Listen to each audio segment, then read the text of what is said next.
Wow, you know, Oklahoma City is mighty pretty. We've seen Amarillo and Gallup, New Mexico, Flagstaff, Arizona, don't forget Winona, Kingman, Barstow, and San Bernardino. But it's awfully nice to be here in the Sooner State. Route 66 comes right past the state capital of Oklahoma. You can see there's just a little bit of construction going on because this building is getting ready for its 100th birthday. And it's also graduation season, so right when I pulled up, all of these kids graduating from high school were getting out of their cars, standing on the steps of the Capitol, throwing their caps up in the air, taking some fun pics. They actually have a ladder set up right here and they're taking pictures over the weird construction fence. They're getting ready to throw their hats. Here it comes. Look at this.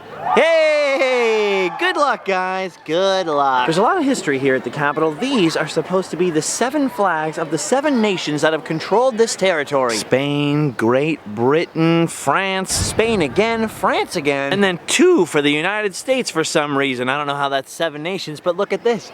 They've replaced all those flags with Oklahoma state flags. There's also something very historical and very unusual over here in the parking lot. Look at this. There's an oil well right here on the Capitol property. And it's not just a decoration, for real. They started drilling for oil all around here, and sometimes they still get oil from here. I don't know if they still use this exact equipment. It looks pretty old, but wow. That's mind-blowing. The governor's parking spots are right here. Here you have some House and Senate parking, and then right there, before they even get to the building, oil. I guess we know who the boss is in Oklahoma. Oil is a big deal in this state. It's a big part of the history here, but you know what else is a big part of the history? Cowboys. And since I am in Oklahoma, I would like to learn a little bit more about cowboys, so we're gonna climb back on to old Route 66 and make our way through town to the National Cowboy and Western Heritage Museum. I don't know what I was expecting, but I'll tell you what, it wasn't this big. I'm actually really excited about this one. Wow. Look at that, the end of the trail. That statue is huge. I don't even know where to start. This whole place is packed. They're having their annual Chuck Wagon Festival. Okay, let's start here, right next to the Gipper. It's the American Cowboy Gallery. The central character of America's colorful ranching heritage is called a cowboy. Ranch work required good riding and roping skills. Though daily chores tended to be more mundane than heroic, the cowboy's knowledge of cattle and his ability as a horseman set him apart from the miners, farmers, and other laborers on the frontier. Look at this over here. I'm learning about the name cowboy. I guess that name wasn't very common at first. It was like a pejorative for a hired hand, like you low-down cowboy. Most of the early ones worked on Mexican cattle ranches, and since the Spanish were in this area first, they were called vaqueros. Vaca is Spanish for cow. Later, vaquero became vaquero or buckaroo. How about that? Look at the size of this museum. Here's a giant map on the floor of the old cowboy country. There were even Hawaiian cowboys. I never knew that. Once the railroads came way up there in Kansas, all of the cowboys had to drive the cattle from deep in the heart of Texas, way up there. The Chisholm Trail came right through Oklahoma, which makes this cowboy territory. Ooh, look at that. John McCain looks tired of cooking. Soon, of course, the open range gave way to ranching. Look at, there's a fella right there putting up the devil's rope. Dang, look at this. Here's a whole room full of different kinds of barbed wire. That's the most barbed wire I've seen in, well, 3 or 4 days, but still, that's a lot of pointy barbed wire. It was only once the West was fenced that the cowboys became a little more respectable. They were permanent ranch workers instead of wild, long-range cattle drovers. Check out these old cattle brands. Look at this one. It's a jug. Oh, they got a shamrock one. I've been in Irish run, sir. Ooh, this one's my favorite right here. The duck. Yep, I've been working out there on the ranch. I cannot imagine herding a bunch of cattle way up this entire country. So far, I'm just learning about a very difficult, very labor-intensive life. A little different than what John Wayne movies led me to believe a cowboy's life was like. Ooh, I think Gaston did all the decorating in here. Ooh, cowboy clothing. As you can imagine, there are plenty of chaps. Plenty of cowboy hats as well. Look at that, they got everything from sombreros to the 10-gallon hat. My hat feels so small now. And they got plenty of boots. Cowboy boots. Hopefully there's no snakes in those. Until the mid to late 19th century, they didn't make left or right boots. You just had to get them wet, shove your feet in them, and do the shaping yourself. You can see here most of the real cowboy clothing was pretty plain. Not too flashy, kind of like work clothes today. But that all changed with the invention of first the dime novel, which turned the cowboys into heroes. Then Buffalo Bill's Wild West shows where the crazier you could make the cowboy look, the more exciting and exotic he'd be. And finally, last but not least, the movies, which turned a cowboy from this into this. Gene Autry, Roy Rogers, Tim McCoy, Hoot Gibson, and Buck Jones. These guys definitely changed the way we think a cowboy looks. Flashy stuff. Ooh la la, look at the beadwork there. But it weren't just the movies that got the cowboys all gussied up. Let's not forget about the rodeo. What started out as a little cowboy fun soon turned into a gnarly competition. And one heck of a spectacle. I've never been to a rodeo. Well, except that one time I went to that pig rodeo. I never understood why the cowboy has to keep one hand free. He can't touch himself, can't touch the horse, can't touch the bull. My guess is that must have started back in the day. I can ride that bull with one hand tied behind my back. Anyway, the cowboys don't look too fancy while they're actually out there doing their thing. But check this out. Look at the outfits the champs wear. This one's from a Robert Redford movie, but still, that's one shiny cowboy. I wonder what the old Texas vaqueros would think if you could send one of these guys back in time with that outfit on. This place is pretty epic. I came to learn a lot about cowboys and ended up learning a lot about Native Americans. Wow, look at all of this. There's some serious craftsmanship involved in making this stuff. The beadwork is blowing my mind. So many tiny little beads. I can't even sew a button, so this really impresses me. Horses are not native to America. But once the Native Americans got a hold of horses, they invented their own horse culture. Check out some of their awesome horse accessories. You know, the more I look at some of these things from the Cheyenne and the Lakota, the more I'm starting to think the cowboys might have bit their style a little. Wow, check out all these moccasins. Some of these are 150 years old and they still look really comfortable. Wasn't expecting to see Lakota toys in the Cowboy Museum, but I am really glad they're here. This stuff is so fascinating and I've never seen anything like this before. Check out this woman's wedding outfit. Now that is cool. Even if it's just a small part of the museum, it's nice to see the Native Americans represented. Okay, let's see what else we can see. The Chuck Wagon Festival is still in full effect. There are a lot of fun-tivities going on here. Wait a minute. What's that back there? What the heck is this? Oh, no way. Look at these stagecoaches. Look at this barn. Oh my gosh, it's not just the barn. Holy shoot. Look at the size of this room. Look at this. It's a whole western town. Look at this. It's like Old West Disneyland out here. They got the saloon, the newspaper, the hotel, the train. They got the whole train station in here. And that no-good cheating blacksmith. I don't think this is the right blacksmith.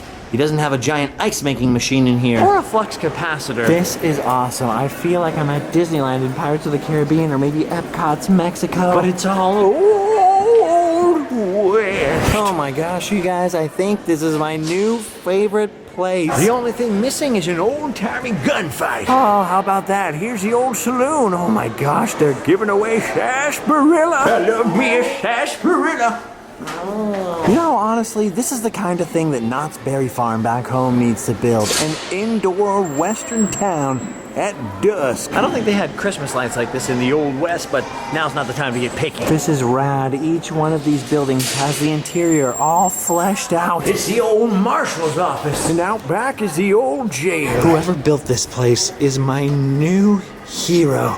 This is awesome. Look how much stuff is in the old mercantile building. Wow, I'd love to go shopping in there. I could buy a dress for Anne with puff sleeves. Every couple of minutes, this town empties out, and you'll see very few people on the streets in here. And it really does feel like I'm outdoors. Oh, how about this? They even got the old church. Whoa, this is awesome. I come to you today to talk about sin. We need less of it, and we need more good stuff. Hey, you guys know why there's so many gunfights in church? Because pew, pew, pew, pew, pew. Oh, I made that joke the other day, and nobody got it. Wow, here's the old doctor's office. Oh, this is so great. I haven't been feeling very good lately. Doc?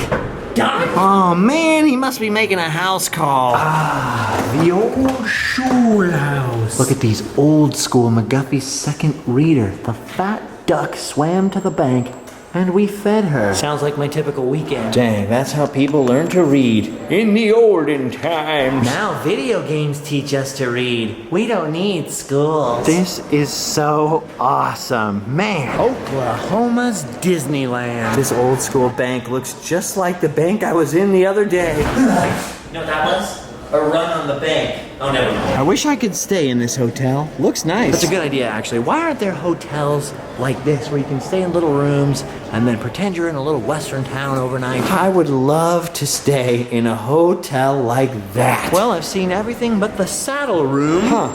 Saddle, saddles, saddle, saddles. Neat! Oh, and here's the room where they make the saddles. I want to stay here all day, but speaking of saddles, probably time that we get back in the saddle pretty soon. But before I can exit the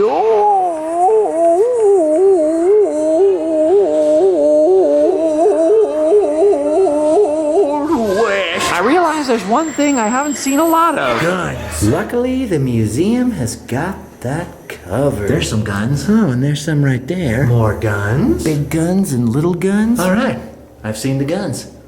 I'm satisfied. All right, back on old Route 66. I gotta tell you, the weather really changed while I was in that museum. I mean, it's been hot and humid all day. But now there's a whole bunch of gnarly tornado warnings. I heard them testing the sirens this morning. Boy, that is not a friendly sound. Hopefully I won't have any reason to hear that sound again. I saw some tornado damage in Elk City. I don't want to mess around with no tornadoes. All right, now we've come a little ways down Route 66 and into the town of Edmond, Oklahoma. This is still a kickin' business district along this part of Route 66. So not much vintage stuff right here. But I think that's about to change. Welcome to Old Town Edmond, Oklahoma. Route 66 came up this way and takes a turn and almost misses the old town, but that doesn't mean that we can't take a peek. This caught my eye over here. Look at, it's the paper boy. No thanks, man. I don't need a newspaper. No, seriously, I don't need it. I am a fan of your video game, though. Good times in the 90s. Look at this now. It seems like all of downtown Edmond is full of weird statues. What's happening here? Oh, it's story time. Ooh. Oh, me too. I like stories. And then the weird prince met a beautiful princess named Allie, and they lived happily ever after.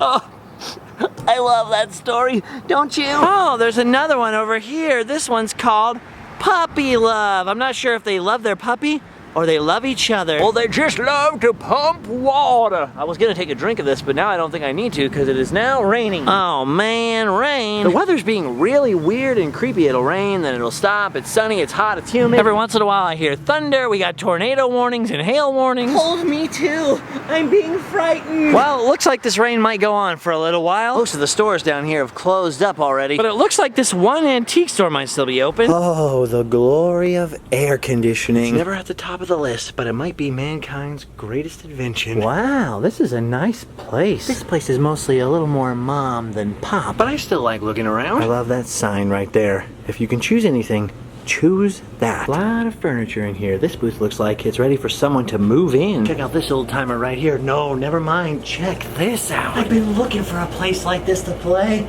This is awesome. I wish you guys could see the circus going on in here. Wow. Oh, good. I think the rain is done. Oh, more statues down here. These days, Edmond has become more or less a really nice suburb of Oklahoma City. Or I guess it would be more accurate to say bedroom community. That's the word I'm looking for. This kid's finally taller than me. Good job, buddy. Ow. But it's actually a really old town, and I think it was one of the earliest towns in Oklahoma. More importantly, it's the last major town on my way to Tulsa, Oklahoma, and all in between is a beautiful, unbroken stretch of old Route 66. The ladies inside that antique store warned me that that is exactly the stretch of highway that's gonna get a pelting tonight. And it's supposed to have overnight hail and tornado problems, so maybe I should bed down in Edmond for the night. Meanwhile, I'm loving the statues down here. Look at this one's called Vertigo. I get vertigo when I'm up high too. Oh my goodness, there's an old friend of mine right here. Oh man, Humpty, Humpty, Humpty, Humpty, Humpty. Look, buddy, I know how much you like climbing up here. I can see how happy you are sitting up on this wall. But do you remember what happened last time, Humpty? Do you remember what happened last time you sat up here? All the king's horses and all the king's men Couldn't put you back together again. We had to send you to that plastic surgeon in Beverly Hills. Do you think plastic surgery is cheap, buddy? I know, you're having a ball. I just don't want you to have a great fall. See? There you see what can happen, Humpty. He always ignores the warnings. He's just too hard-boiled. Ooh, thunder. Rats. Looks like we're in for more bad weather. See what I did there? Sorry if that was a little too cheesy. The weather's supposed to be much better tomorrow, so soon we can soar like the eagles. Do the chickens have large talons? I don't understand a word you just said. Look at this little girl here. She's doing a great job. She's feeding the hogs. Look at this little girl here doing such a fine job. That's some entrepreneurial spirit. This little country gal is gonna give ham and eggs some feed. Well, that sounds pretty good. I'm hungry. Give me some feed, little girl, please. I'm so hungry I could eat right out of your hand. Oh, the feed is made out of metal. Oh no. Even the bacon is made out of metal. Who turned you all to stone? I mean, metal. Who turned you all to metal? sorry, gang. I can't survive on Bronze Age food. I actually just realized I haven't eaten anything all day. It's plain that I need to get some food. I know. Walmart. Wonderful Walmart. Aha, gluten-free bread. Vitamins. Well, while the weather goes back and forth and makes up its mind, I'm gonna sit here and eat myself a gluten-free turkey sandwich. Hopefully the weather's not too bad. It's supposed to be good tomorrow. So I guess I'll use this opportunity, have a sandwich, take a little rest, go to bed, and then wake up tomorrow for some more kicks on Route 66. Thanks for watching. I'll be back later. Bye-bye. He'll still be a cowhead and long for his pony to ride. Dear old western skies, I want to be where the lonely cattle roll. Dear old western skies, there'll never be a place that I call home. Seems that I can hear the cattle blowing. Seems that I can see the purple sage blowing. I hope old pain tonight will hurt the doggies by and by under the dew western sky. Oh, oh, oh,